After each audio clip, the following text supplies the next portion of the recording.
직장에서 연말이 다가오면 표창장이 나온다. 특별한 성과가 있어서 대상자를 지정해서 나오는 경우도 있지만 부서별로 추천받는 포상도 있다.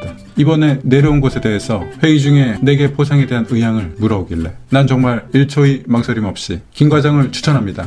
저보다 훨씬 기여도가 높았어요. 그렇게 얘기했더니 얼굴이 빨개지는 김 과장. 순간 당황했는지 네, 아니요. 무슨 그렇게 말하는 사이에 부서장과 직원들이 박수를 치며 바로 김 과장으로 확정되었다. 내심 하루 종일 은은하게 기분이 좋아졌다.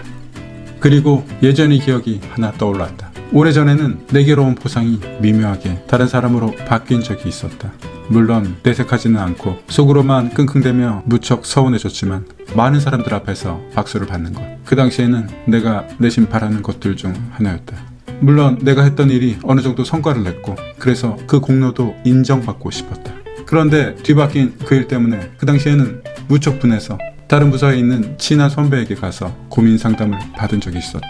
그냥 푸념 수준이었지만 그 선배가 오히려 더 과하게 화를 내줘서 기분이 꽤 풀린 기억이 있었다. 그렇게 내게는 직장에서 받게 되는 포상은 그 당시에 내 존재를 증명해주는 중요한 증표와 같은 것이었다.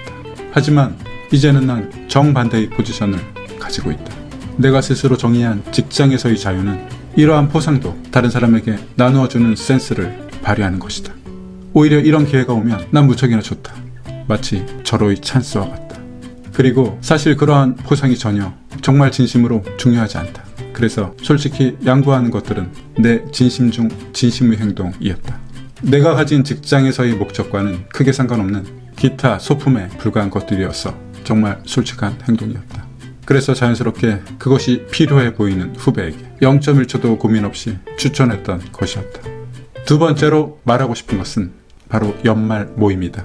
요즘 연말 모임이 하나씩 연락이 오는 시즌이다. 과거에도 매년 11월이 되면 이제 12월 초에 있을 모임들이 연락이 오고 난 그것에 대해서 참석하겠다고 대답을 하고서 씁쓸하게 달력에 체크를 했었다.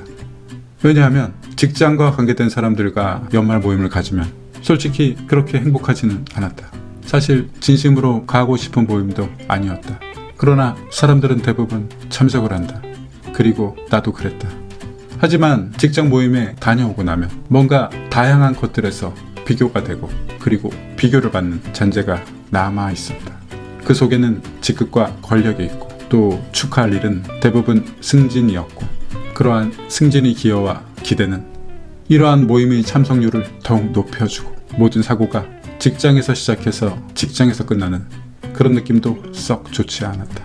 그래서 많은 사람들이 참석하는 연말 모임 일정을 달력에 적을 때 행동과 마음은 겉돌았었다.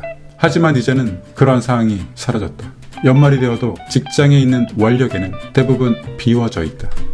오히려 내 스마트폰에 있는 개인적인 일정이 더욱 활성화되어 있다. 이 역시 직장에서의 자유를 향유하고 있다는 것이라 생각이 든다.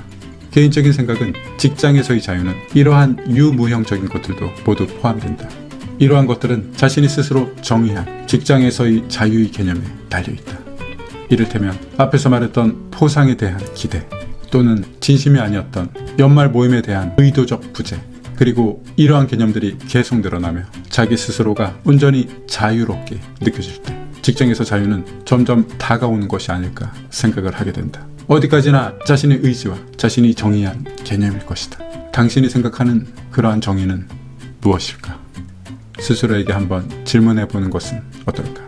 직장에서 자유는 이렇게 스스로의 의지에 달려있다. 스스로 정의하는 것에 달려있다. 그리고 그렇게 실제 실행하게 되면 현실이 된다. 당신에게 자유가 함께하길 진심으로 바랍니다. 영상의 공감 감사드립니다.